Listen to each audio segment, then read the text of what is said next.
Nogometaši Maribora po treningih in 2 pripravljalnih tekmah v Mariboru priprave na spomladanski del prvenstva nadaljujejo na Madeiri, ki jim, kot kažejo lanske izkušnje, ponuja odlične pogoje za delo. Dosedanje delo v teh 2 tednih je bilo opravljeno zelo v redu.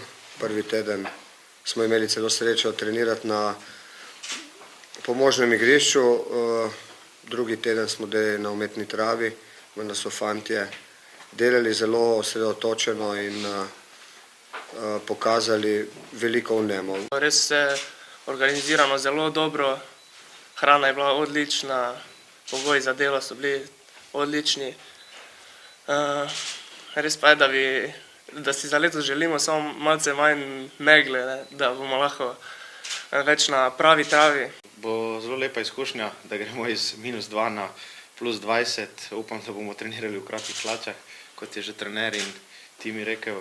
Upam, da bo tudi vreme, da bo več sonca. Ostalo je pa za nas, igralce, pa nas ta drugi del priprav mogoče malo bolj veseli, ker bo več tekem. Vijoličasti na Madeiri planirajo igranje najmanj 4 pripravljalnih tekem, ko jim bodo nasproti stali nižje ligaši, mladinska in tudi članska ekipa nacionala.